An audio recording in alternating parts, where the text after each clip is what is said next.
Bonjour mes chers élèves, salam alaikum wa rahmatullah. Donc aujourd'hui, on va continuer notre leçon, c'est la digestion des aliments, en arabe, hadm al-aghdiyya. Donc la dernière fois, la dernière vidéo, on s'est arrivé sur une conclusion.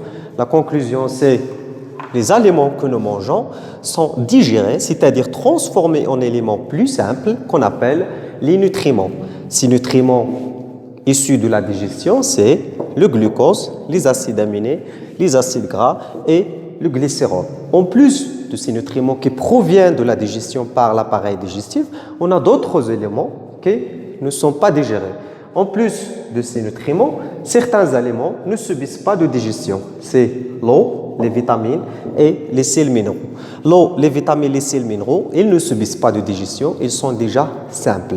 Donc maintenant, on va se poser la question, quel est le devenir de ces nutriments? Soit les nutriments issus de la digestion ou bien les nutriments qui sont simples, c'est-à-dire qui ne sont pas digérés.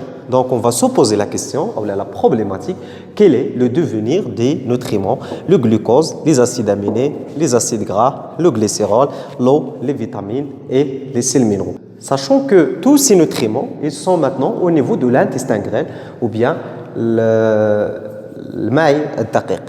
Donc, je vous propose un graphique. Voilà, c'est un graphique pour une personne qui a mangé un repas. Il a digéré un repas et on va appeler ce repas 100%. On va commencer par 100%, c'est-à-dire tout ce qu'il a mangé, c'est le commencement, c'est 100%. Donc ici, c'est l'axe des ordonnées, les nutriments, ou bien le pourcentage des nutriments. On commence par 100% au début. Et dans l'axe des abscisses, l'axe horizontal, on a la distance en centimètres à partir de la bouche. C'est-à-dire ici, c'est 0 centimètre, c'est la bouche. Après la bouche, c'est l'œsophage. Après l'œsophage, c'est l'estomac. Et après l'estomac, c'est l'intestin grêle. Le gros intestin, on ne l'a pas dans ce graphique. Donc tout ça ici, c'est l'intestin grêle. Et voilà le début de l'intestin grêle. Qu'est-ce qu'on va observer? On va observer la variation des nutriments ou bien de certains nutriments. Lesquels? Les glucides simples, par exemple le glucose, on l'a représenté avec une couleur verte. Ici, on peut l'ajouter ici. Il est à 100%. On a également les acides gras issus de la digestion des des lipides, également ici. Et on a, avec une couleur jaune, les acides aminés. Voilà, par exemple, le pourcentage des acides aminés de la bouche, c'est 100% et il varie comme ça. Ce qu'on va faire, nous, c'est on va interpréter ce graphique. On commence par les glucides, les acides gras et les acides aminés. Dans la bouche, ou bien depuis la bouche jusqu'à la fin de l'estomac, c'est-à-dire le début de l'intestin grêle. Qu'est-ce que j'observe? J'observe que le pourcentage, il ne change pas. J'ai le même pourcentage des acides aminés, des acides gras et du glucose ou bien des glucides simples. Cela veut dire quoi? C'est-à-dire qu'il n'y a aucun changement, il y a une progression des nutriments. Voilà. Je vais dessiner ici un tube digestif. Par exemple, ça c'est la bouche. Je vais simplifier. Ça c'est l'œsophage, l'estomac et après c'est l'intestin grêle. Donc depuis la bouche jusqu'à la fin de l'estomac, c'est-à-dire le début de l'intestin grêle, le taux ou bien le pourcentage des nutriments, il ne change pas, il reste le même. Maintenant, au début de l'intestin grêle, qu'est-ce que j'observe? J'observe que tous les nutriments, ils commencent à diminuer. Le pourcentage des nutriments, il commence à diminuer. Par exemple ici, dans l'intestin grêle, si j'effectue une projection verticale, je me suis à 50%. Ça veut dire quoi? Ça veut dire que 50% à ce niveau ici de l'intestin grêle, 50% des acides aminés a disparu. Et pour les acides gras, j'ai par exemple 56 par exemple. 56% qui reste, c'est-à-dire que 44, il a disparu. Et on va se poser la question, quel est le devenir de cette disparition? Pourquoi il y a cette disparition? Qu'est-ce qui s'est passé pour ces nutriments? Vers la fin, certains nutriments, ils disparaissent. Par exemple, le glucose, ou là, les glucides simples, avant la fin de l'intestin grêle, ils sont presque disparus. Il ne reste qu'un seul, ou là, qu'un petit pourcentage, ou là, une petite proportion. Donc, la problématique qu'on va poser ici, c'est qu'est-ce qui s'est passé? Quel est le devenir de ces nutriments qui ont disparu? Naturellement, ce qui vient après l'estomac, c'est l'intestin grêle.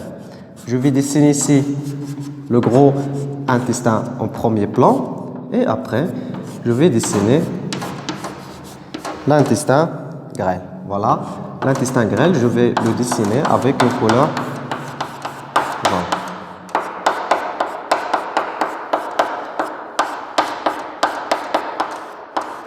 Voilà, au début de l'intestin grêle, les nutriments, ils commencent à disparaître. Ils n'arrivent pas au gros intestin, c'est-à-dire la disparition s'effectue ici et ici, c'est-à-dire dans l'intestin grêle. Les nutriments, ils n'arrivent pas au gros intestin et ça, c'est un problème. Pour répondre à ce problème, on va élaborer une hypothèse. Voilà. La problématique, c'est quel est le devenir des nutriments?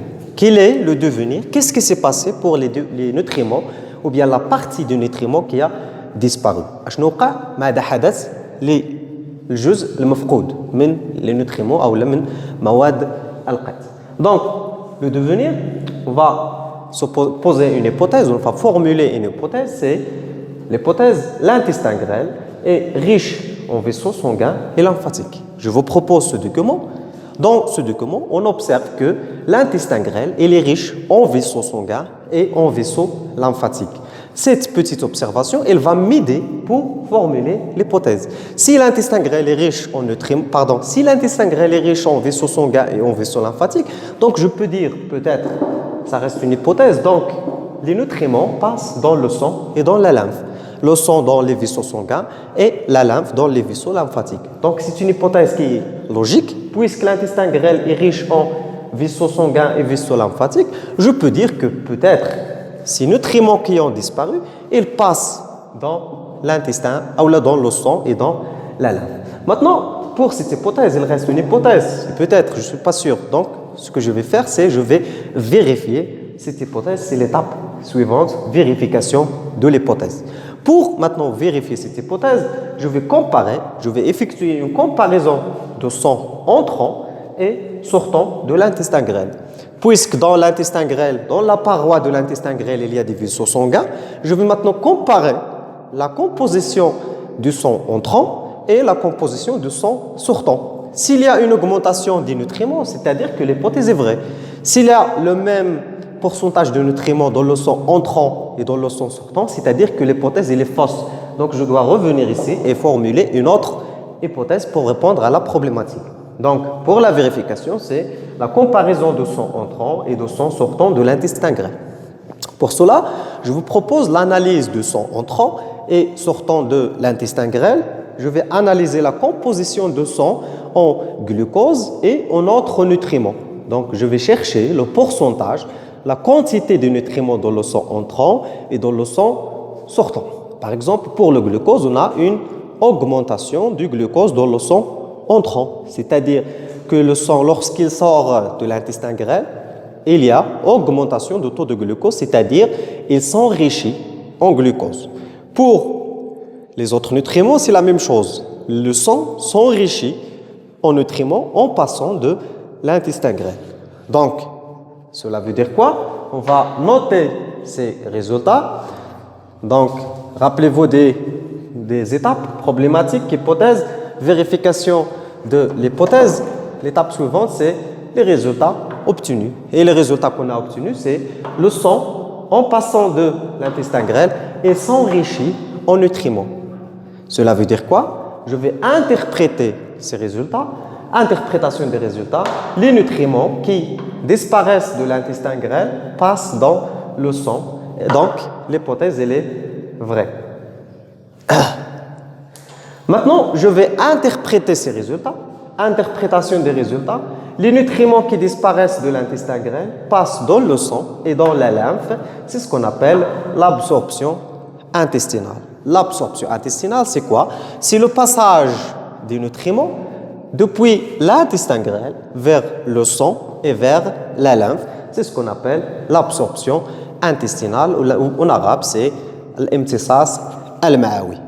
Donc, la prochaine vidéo, on va voir comment se passe cette absorption intestinale. Comment se fait ce passage depuis l'intestin grêle vers le sang, ou bien depuis l'intestin grêle vers la lymphe, ou bien vers les vaisseaux lymphatiques. Je vous remercie pour votre attention et je vous donne rendez-vous la vidéo suivante. Vous trouverez les liens d'autres vidéos dans la description de cette vidéo. Merci pour votre attention.